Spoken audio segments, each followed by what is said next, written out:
We've been building in the memory space for a while now, and now being at Graph Gathering lets us actually discuss with Neo4j and their partners and understand how memory is implemented across different enterprises, smaller startups, and other spots. Yeah, so this is my first time on Graph Gathering, and today we've had a whole session on agent memory.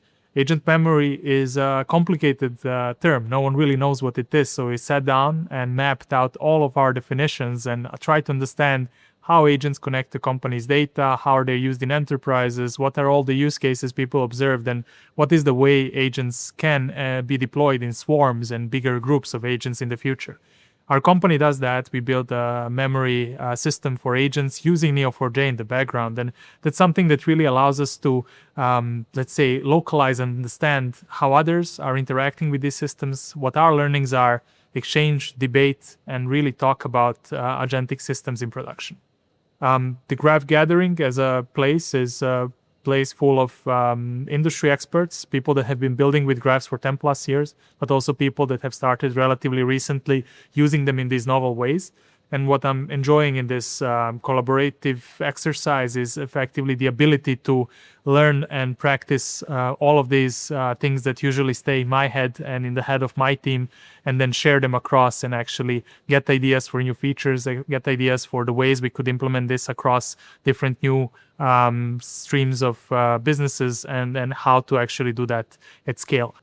The best way for knowledge transfer is for us through Claude Code. What we've seen is that people are now becoming developers who have never been developers before. So these new developers, if you just give them a terminal and you give them a set of instructions and prompts, and you can teach them to use pretty much anything. And all of this complex infrastructure and projects that before were just limited to these system engineers are now becoming available to everyday person, a marketer, a product manager. And that's something that really excites me. And I've done a workshop recently with just Claude Code, using memory, building complex integrations as systems, and they never even left the terminal. And that's where I think the future is going to be at. Yeah, so 5 years ago, I was building data pipelines in enterprises in Europe, and I was earning good money. I wasn't particularly happy about it, and I could not imagine that my whole job would be non-existent right now, and that I would be talking to AI to build me systems that are using dynamic memory and that are kind of self-evolving. So 5 years from now, I do assume that most of the stuff I'm even doing now is probably going to be unnecessary, and I'll have some types of avatars or, distributed knowledge and learning that is going to be a part of me, that's going to be used in a lot of enterprises, where maybe I'm just going to be charging for, renting my IP to others or things like that.